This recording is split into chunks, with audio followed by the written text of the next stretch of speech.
नौजवान ने यह साबित कर दिया कि अगर शहर के अंदर प्रदेश का उप मुख्यमंत्री भी आ जाए तो आवाज साहब 1 लाख वोटों से जीत के आएंगे। ये साबित कर दिया हमारी जनता ने शहर की। इसके पीछे आवाज साहब मैं आपको बताता चलूं कि शहर मुमरा के अंदर और कलवा के अंदर हमको नेता तो मिल सकते हैं आप जैसे, हमारे पार्टी को शमीम खान जैसा अध्यक्ष मैं जानता हूं कि ऐसा नहीं मिल पाएगा।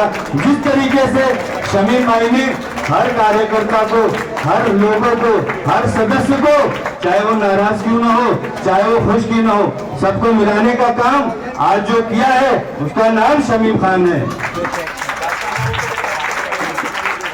मैंने साहब से एक डिमांड की थी कि साहब इलेक्शन के अंदर कई लोग आए थे, कॉम्प्लेक्स के अंदर वादा करके गए थे ये बना देंगे वो बना देंगे, लेकिन साहब हमारे कॉम्प्लेक्स के लोगों ने ये कहा कि पहले आवाज साहब का चुनाव हो जाने दो, विकास तो बाद में भी आवाज साहब करके दे देंगे। आवाज साहब से मैंने डिमांड किया था साहब मेरे को 10 लाख की निधि चाहिए, कॉम्प्लेक्स के अंदर ऐसे ऐसे काम है। शमीम भाई के थ्रू बात हुई थी, शमीम भाई ने मेरे को आवाज साहब के पास लेके गए। आवाज साहब ने 10 नहीं सलमान तो 20 लाख ले, लोगों का काम होना चाहिए, बच्चों के लिए खेलने के लिए जगह होनी चाहिए, बच्चों के लिए प्लेग्राउंड होना चाहिए। दिल से मुबारकबाद जरूर पेश करता हूँ और बागेश्वर के तमाम लोगों का मैं तहे दिल से शुक्रिया अदा करता हूँ कि आप लोगों ने हमारे नेता डॉक्टर जितेंद्र जवाहर साहब को बुलाया और उनको बुला करके हौसला अफजाई किया और जो काम हुआ है उसके लिए आपको मुबारकबाद पेश करता हूँ। तमाम पत्रकार भाइयों का शुक्रिया अदा करता हूँ। Thank you so much. हमारे उमरा कौसा शहर के नेता और इस पूरे इलाके के नेता शमीम खान साहब, हमारे कॉरपोरेटर श्री सुरमे साहब, हमारे दोस्त यूनुस शेख, जावेद सिद्दीकी, जावेद अंसारी, साजिद अंसारी, जावेद मेडिकल, मिस्टर चौगुले, नूर चौधरी मैडम,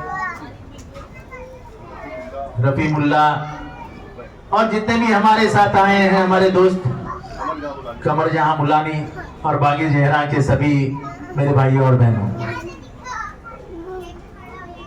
मुझे मालूम नहीं लेकिन काम तो बहुत अच्छा हुआ और हम लोग फंड देते हैं, ये आमदार निधि से काम बना है ना, लेकिन जिसने भी काम किया वो तारीफ काबिल है, उसने ईमानदारी से काम किया। ये तो हमारा पैसा कहां चला जाता है ये हम कोई नहीं समझते। मुझे याद है 2009 के बाद मैं यहाँ आया करता था जब आपके यहाँ पानी भरता था, याद है ना? याद है कि नहीं है?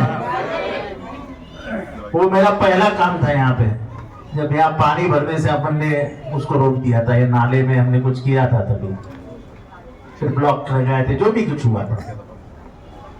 तो ऐसा नहीं है कि बागे जहरा में पहली बार आया हूँ, 2009 से लेके 10 जितने भी बार यहाँ मुसीबत आई तब जितेंद्र रावड़ यहाँ आया था। मैं आपसे पूछता हूँ, इनसे नहीं पूछ रहा हूँ, आप बताइए। तो यानी आपका और मेरा रिश्ता पुराना है और आपने हमेशा प्यार किया है, मोहब्बत की है। और जब मुझे 5 साल में एक बार आपकी जरूरत लगती है, जब मैं आपके पास मेरा हक मांगने को आता हूं, मेरी मजदूरी मांगने को आता हूं, और आप भी प्यार से मेरी मजदूरी वोट के माध्यम से मुझे दे देते। अब महापालिका का चुनाव आएगा, हम जिसको भी कहेंगे आप उसको वोट देने के लिए तैयार हो? हाथ उठा के बताइए। कोई किंतु परंतु नहीं है आपके दिल में? जो जितेंद्र रावड़ कहेगा वही सही? बस मुझे और कुछ नहीं चाहिए। काम करवाना यह हमारा सभी का फर्ज है, पर उसके लिए अच्छे लोगों का वहां आना और महानगर पालिका में जाना ये भी जरूरतमंद होता है, और साफ चरित्र के लोग देना ये मेरा फर्ज है। इसलिए मैं और कुछ बात नहीं करूंगा। सलमान का तहे दिल से शुक्रिया अदा करता हूं कि उसने बहुत अच्छा काम किया है, पीछे लग के काम किया है। मेरे भी पीछे लगा था कि मुझे ये काम करना है। और सलमान, हमारे पैसों का इतना अच्छा इस्तेमाल होते हुए हमने नहीं देखा था। इसके लिए मैं शमीम खान का भी यहाँ पे शुक्रिया अदा करता हूँ कि शमीम भाई ने ही मुझे बोला था किसी भी हालत में सलमान को हमको पैसा देना पड़ेगा। पैसा बोले तो कैश नहीं, निधि। हमने निधि दिया और उसका सही इस्तेमाल हुआ। ऐसे ही अगर कार्यकर्ता काम करते रहेंगे तो मुझे आने वाले इलेक्शन में 1 लाख नहीं 2 लाख से चुनाव जीतूंगा, क्योंकि मुझे जो वोट देने वाले हैं वो वोट देने वालों की संख्या बढ़ रही है। वो देखो ना, 2 बच्चियां तालियां बजा रही है, ये तो मेरे आगे की वोटर है सब। अभी कम उम्र की है और 5 साल के बाद हो जाएगी 18 साल की, तो वोट तो किसको देगी? बोले जितेंद्र रावड़ को। तो ये प्यार मोहब्बत जो उम्र में दिखती है वही मेरी ताकत, वही मेरी संपत्ति है, वही मेरा सब कुछ है। आपका शुक्रिया अदा करता हूँ, आपने वोट देके मुझे जिताया। फिर से एक बार महाराष्ट्र के असेंबली में और महाराष्ट्र में अपना आवाज उठाने के लिए मुझे वहां भेजा है। आपका आवाज उठाते रहो। मजलूमों पे जहां जहां अन्याय अत्याचार होगा जितेंद्र रावड़ वहां खड़ा रहेगा, चाहे उसके सामने कोई भी मुसीबत आए। मुसीबत से डरूंगा नहीं, लेकिन आपके लिए खड़ा, यही वादा करता हूं। फिर से एक बार सभी को मुबारकबाद देता हूं।